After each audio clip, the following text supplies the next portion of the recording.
Selamat sejahtera diucapkan kepada semua pelajar. Jadi pada hari ini kita akan mempelajari satu topik baru iaitu bidang 5, unit 1 norma masyarakat, pemangkin kesejahteraan. Dan objektif PDPR kita pada hari ini ialah para pelajar akan memahami apakah maksud norma masyarakat, contoh norma masyarakat dan juga boleh menjelaskan kepentingan amalan norma masyarakat dalam kehidupan. Dan cadangan nilai yang kita akan pelajari adalah nilai hormat, hemah tinggi, toleransi, kesederhanaan dan juga kebebasan. Baiklah, apa dia konsep norma masyarakat? Konsep norma masyarakat ini merujuk kepada perilaku atau tindakan yang diterima sebagai amalan dalam sesuatu kelompok. Maksudnya dia lebih kepada apa yang seseorang manusia itu lakukan. Lebih kepada tingkah laku, bagaimana karakter seseorang itu. Seterusnya, norma masyarakat ini membawa maksud peraturan sosial yang dibentuk secara sedar atau tidak sedar tentang sesuatu perkara sehingga menjadi kebiasaan. Sebagai contoh, kalau kita masuk ke dalam rumah, biasanya kita akan tanggalkan kasut ataupun alas kaki di luar rumah.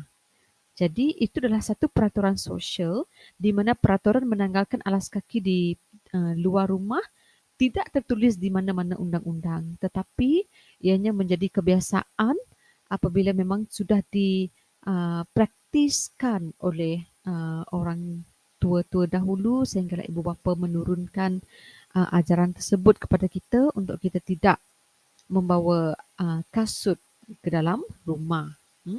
Seterusnya, untuk memahami lagi konsep norma masyarakat ini, ianya adalah amalan norma masyarakat yang merangkumi perbuatan yang wajar dilakukan dan patut dihindari dalam kehidupan bermasyarakat. Sebagai contoh, amalan norma masyarakat, kalau kebiasaannya, kita akan membantu. Kita akan mudah untuk menghulurkan derma sekiranya kita mendapati rakan kita mengalami kesusahan, contohnya kebakaran, terlibat dengan banjir dan sebagainya. Jadi itu adalah perbuatan yang wajar dilakukan, iaitu membantu masyarakat lain. Contohnya satu lagi yang patut dihindari, contohnya amalan merokok kerana ianya boleh membahayakan kesihatan. Seterusnya ianya adalah amalan agama menjadi sebahagian daripada norma masyarakat.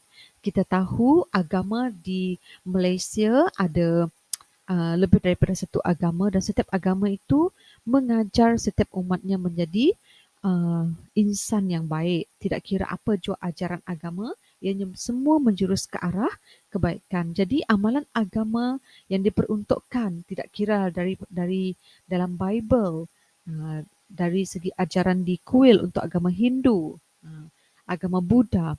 Jadi apa yang diajarkan oleh ketua agama itu kepada umatnya, ianya telah menjadi sebahagian daripada norma masyarakat. Contohnya membantu orang lain yang berada dalam kesusahan. Seterusnya adalah tingkah laku yang dianggap wajar dan diterima dalam masyarakat. Cikgu ambil contoh situasi tingkah laku yang dianggap wajar dan diterima dalam masyarakat adalah kita memberikan salam seperti excuse me kalau kita ingin lalu di tempat yang sangat padat dengan orang yang kita tidak kenali. Jadi kita akan sama ada mengatakan maafkan saya ingin lalu, excuse me dan sebagainya. Itulah tingkah laku yang dianggap wajar. Kita minta kebenaran. Kita agar orang lain di sekeliling kita berada dalam keadaan yang selesa. Seterusnya, akur dan dapat menyesuaikan diri dengan peraturan yang telah ditetapkan. Sebagai contoh, peraturan di dalam rumah, peraturan yang ditetapkan oleh ibu bapa di rumah, ya itu tidak ditulis dalam undang-undang bertulis ya. Jadi kita sebagai anak dapat menyesuaikan diri dengan peraturan tersebut. Contohnya tidak balik lewat sekiranya kita keluar bersama rakan. Jadi itu adalah kita akur dengan peraturan yang telah ditetapkan oleh ibu bapa. Itulah salah satu contoh yang boleh menjadi konsep norma masyarakat. Selain daripada itu, contoh yang lain, menghormati orang yang lebih tua. Contoh yang lain juga, kalau di kantin duduk ketika makan, itu adalah norma. Itu adalah tingkah laku yang diterima oleh masyarakat. Seterusnya, mengetuk pintu sebelum masuk. Itu adalah selalu kita panggil sebagai adab. Dan juga beratur ketika menggunakan pengangkutan awam. Kita tidak bertolak-tolak. Jadi hampir semua masyarakat mengetahui kita perlu berbaris untuk menunggu giliran. Tidak kiralah perkhidmatan pengangkutan, tidak kiralah perkhidmatan uh, di bank dan sebagainya. Seterusnya, kenapa pentingnya amalan norma masyarakat ini? Ianya adalah sebagai panduan bertingkah laku. Ianya membantu dan mengawal anggota masyarakat agar dapat memahami dan mengamalkan tingkah laku yang diterima dalam masyarakat. Jadi masyarakat menjadikan amalan itu sebagai panduan. Mana perkara yang tidak boleh dilakukan, tidak elok dilihat oleh masyarakat, masyarakat tidak amalkan. Kemudian ianya membentuk masyarakat yang teratur. Contohnya, individu yang membuat keputusan dan mengambil tindakan yang sesuai dengan norma masyarakat yang mampu melahirkan masyarakat yang teratur. Seterusnya, membina masyarakat yang harmoni. Jadi anggota masyarakat ini dia sentiasa menjaga tingkah laku dan interaksi sosial yang baik dapat menghindari daripada sebarang perselisihan. Maka kita pun hidup dalam keadaan yang aman damai. Seterusnya, pentingnya amalan norma masyarakat ini ianya adalah sebagai ukuran bertingkah laku. Amalan norma yang diakui dan diterima akan menjadi ukuran sesebuah masyarakat. Jadi, itu adalah antara kepentingan amalan norma masyarakat. Baik, seterusnya sudah tibalah masanya untuk kita mengukuhkan kefahaman daripada apa yang cikgu telah kongsikan sebentar tadi ya. Baik, kita tengok. Yang ini pelajar boleh rujuk dalam buku teks tetapi boleh jugalah tengok dalam slide yang cikgu telah sediakan ini. Tanpa melengahkan masa, mari kita tengok soalan yang diuji.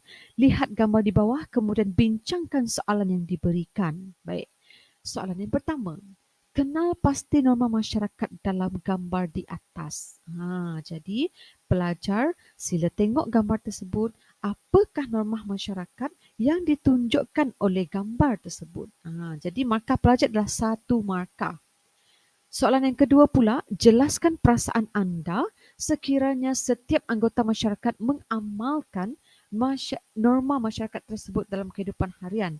Berikan alasan anda. Okey, soalan ini diperuntukkan 3 markah. Okey, markah yang pertama adalah jelaskan perasaan anda. Perasaan ini adakah anda gembira, adakah anda sedih, adakah anda bangga dan sebagainya. 1 markah untuk perasaan adalah 1 markah. Markah yang kedua pula, berikan alasan anda kenapa anda berasa sedemikian. Kalau anda bangga, kenapa anda bangga? Dan berikan 2 alasan anda bangga. Jadi diharap pada hari ini pelajar bolehlah memahami apa maksud norma masyarakat, apakah contoh norma masyarakat yang telah kita bincangkan sebentar tadi dan juga apakah kepentingan amalan norma masyarakat dalam kehidupan harian. Jadi secara kesimpulannya, norma masyarakat ini amat penting bagi menjamin kesejahteraan hidup dan memberikan kebaikan kepada semua anggota dalam sesebuah masyarakat. Jadi diharap para pelajar boleh menyiapkan 2 latihan pengukuhan tersebut. Maka berakhirnya slide cikgu ini. Terima kasih atas perhatian semua. Kita jaga kita.